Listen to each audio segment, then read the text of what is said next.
今天我们一起来看纽约行李藏尸案。故事发生在美国纽约市皇后区的 Forest Hill 社区，这里是一座安静宜居的区域，常住人口约9万，毗邻法拉盛草坪公园与森林公园，交通便捷，更是漫威蜘蛛侠的漫画与电影原型居住地。2022年4月16日，这个平静的社区发生了一起骇人听闻的凶杀案，打破了往日的安宁。4月16日清晨7点刚过，皇后区居民格兰带着6只狗狗在街边散步，行至街角时，狗狗突然对着路边一个黑色行李袋狂吠不止。格兰凑近后，发现袋子正渗出红色血迹，起初他以为是流浪动物的遗体，抬脚试探后，发觉袋子异常沉重。拉开拉链的瞬间，一双白净的人脚赫然出现。他起初误以为是人体模特，待拉链完全拉开，看清袋中是一具女性遗体后，格兰惊恐地拨打了911报警电话。警方于8点11分抵达现场，打开行李袋后发现袋中蜷缩着一具女性遗体。法医检测显示，受害者脖子、躯干、手臂等部位遭利刃刺伤，伤口多达58处，死后被凶手折叠强行塞入袋中。尽管受害者身上无任何证件，但警方顺着行李袋渗出蔓延在人行道上的血迹追踪，一路抵达2.7英里外的一栋3层豪宅72到24号住宅。这栋房产价值210万美元，房主是霍华德·克莱与妻子奥苏亚·加尔，二人结婚多年，育有2个孩子，13岁的利尤与17岁的杰米。警方多次敲门无人应答，绕至后门也未发现屋内有人，因血迹一直延伸至住宅外，警方怀疑受害者正是房主奥苏亚，凶手可能人在屋内，随即强行破门而入。警方在1楼地下室入口发现少量血迹，血迹一路延伸至地下室，室内还遗留着一把厨房刀，房屋门窗完好，财物无丢失。警方由此判断凶手为受害者熟人，且作案时带有极大恨意。与此同时，警员在3楼阁楼发现了13岁的利尤，他赤脚穿着睡衣，对家中发生的一切毫不知情，称父亲霍华德与哥哥杰米前往俄勒冈州，母亲前一晚外出看演唱会，自己因早睡不清楚母亲是否归家。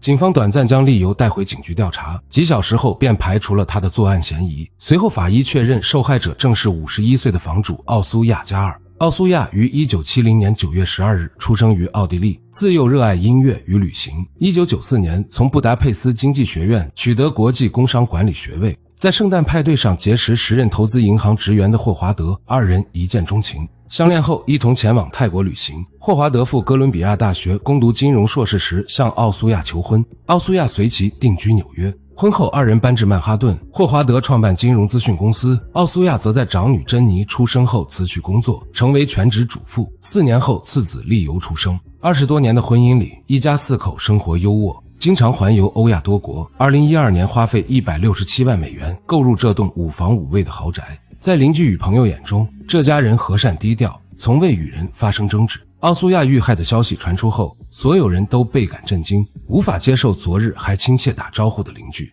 正被残忍杀害，藏进行李箱。案件调查迎来关键线索，奥苏亚家对面邻居的监控显示，案发当日凌晨4点30分，一名黑衣男子拖着与警方发现的同款黑色行李袋，在街灯下匆匆前行。警方认定该男子有重大作案嫌疑。随后警方联系上房主霍华德，彼时他正与儿子杰米在俄勒冈州考察大学，为杰米明年入学做准备。得知妻子死讯后，二人立刻取消行程赶回纽约。霍华德与杰米表现得极度震惊，警方核查二人手机定位与行程记录发现，霍华德在案发周六凌晨1点36分于俄勒冈州波特兰发布了一条推特。波特兰与纽约相距2800英里，飞行时长超5小时，而奥苏亚的死亡时间为凌晨12点20分至1点之间，二人完全不具备作案时间，因此被排除嫌疑。霍华德还向警方提供了关键信息，案发周六凌晨，他收到了奥苏亚手机发来的恐吓信息，内容称：你的妻子多年前把我送进监狱，我现在回来了，别报警，不然我杀了你全家。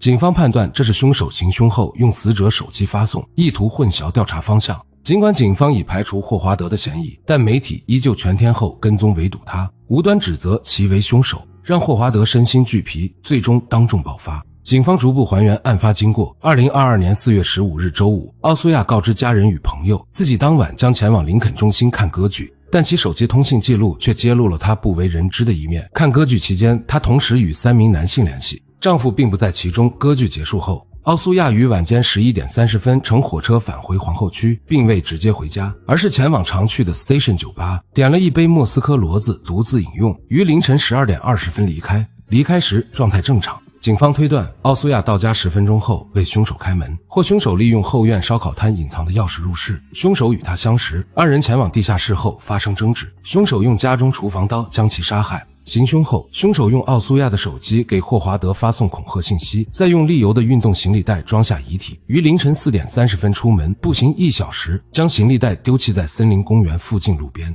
警方对周边森林公园进行地毯式搜索，找到一件带血外套，血迹与奥苏亚的 DNA 吻合，确认是凶手丢弃的作案衣物。随后警方重点调查奥苏亚案发当晚联系的3名男性，其中1名曾是他家勤杂工的男子引起警方高度注意。奥苏亚家冰箱上的便签写着找一个新的勤杂工，也印证了此人与死者存在矛盾。经查，该勤杂工是44岁的大卫·博努拉，墨西哥籍，2001年偷渡至美国，属于非法移民，因家庭矛盾独自居住在皇后区，距离奥苏亚家仅12分钟车程。2年前，大卫因维修空调进入奥苏亚家中，二人发展出不正当关系。大卫常在私信中用西班牙语向奥苏亚表达爱慕，这段关系纠缠2年，多次分分合合。案发2周前，奥苏亚正式向大卫提出分手。大卫并非良善之辈，曾多次因骚扰跟踪女性被举报。一名星巴克女员工报警称，大卫长期在店内久坐，对员工品头论足，留纸条搭讪，甚至深夜跟踪，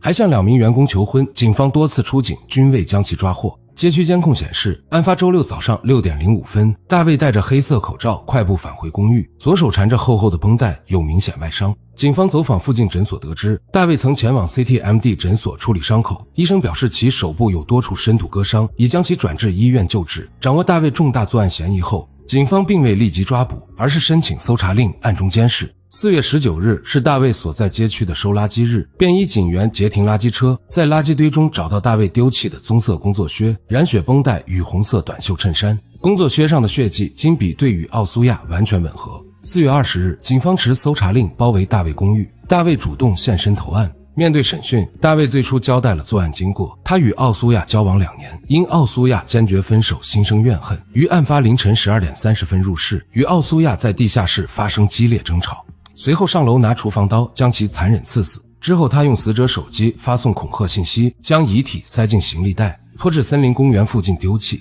可次日大卫突然翻供，声称自己并非因分手行凶，而是发现奥苏亚将艾滋病传给了自己。上门质问时是奥苏亚先持刀要杀他，自己是正当防卫才反击杀人。2022年4月，面对2级谋杀罪指控，大卫拒不认罪。7个月后，在律师建议下，大卫与检方达成认罪协议，罪名降为1级误杀罪。同年11月16日，44岁的大卫被判处有期徒刑25年。检察官表示，检方掌握完整证据链，本可让大卫受到更严厉的惩罚，但奥苏亚与大卫双方家属均希望悲剧尽快落幕，因此选择妥协。奥苏亚的案件就此告破。案发后，部分网友将矛头指向奥苏亚，指责他婚姻不忠、私生活不检点，认为是他自身行为导致悲剧，却忽略了凶手的残暴。事实上，婚姻与家庭的矛盾本就复杂，奥苏亚终究是这起凶案的受害者，比起无端的指责，他更应得到同情，而残忍施暴的大卫才是理应被全社会唾弃的罪人。这起发生在蜘蛛侠故乡的凶案最终以凶手获刑落幕，也留给了人们关于情感、婚姻与人性的深刻思考。